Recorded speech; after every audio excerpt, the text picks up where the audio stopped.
When you turn on the machine, you'll notice you'll be set up for a straight stitch, number 1. So if you just start to sew, that is going to be super easy. A default setting, stitch length is 2.5 millimeters. I just touched the plus to bring that up to see what it is. I didn't change it, I just got it to show up. But if I want to change it, I can go ahead and touch the plus and make the stitch longer.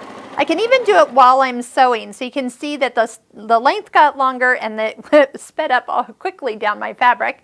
And there's a little red indicator here that is indicating that I am no longer on the default setting. Now, if I want to clear that out, the easiest way to do it is just pick any random stitch and come back to that stitch. And you'll notice that anything that you've changed will go back to the default setting.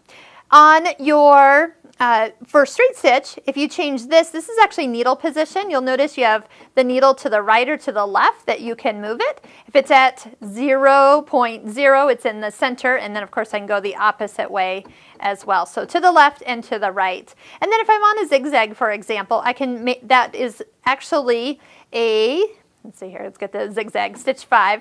This is actually width, and that means I can go all the way up to 7 millimeters wide.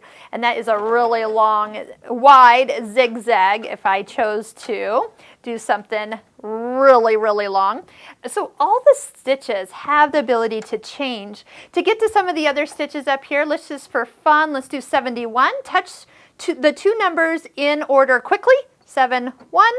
If you don't touch them fast enough, you're going to just get the 7 and then you'll get the 1 and you'll be wondering why you're there. But 7, 1, then it shows up, and then you can go ahead and start to stitch. It's really kind of fun to stitch out all these decorative stitches so you see what you actually have. Now, so I don't stop right in the middle of this decorative stitch, I'm going to go ahead and touch the stop button, and also to the end and stop for me so I don't have to think about where I want to actually stop. Does a couple locking stitches, and then I can lift the presser foot and pull out my fabric, and see how pretty that is. I'm right at the end of the pattern. When you go to sew, just make sure your threads are to the back and underneath. You'll notice that I won't be holding these threads when I start to sew. I just lower the presser foot down and stitch. So if I want to go back to a straight stitch, I'm ready to go. If I need to do a reverse, I can do that. If the light gets on, then that will go back continuous. So just touch in and get that to come off there. Otherwise, you'll be sewing backwards for a lot longer than you expect. I love the little cutter off here to the side. You can go from front to back or back to front, whatever works for you.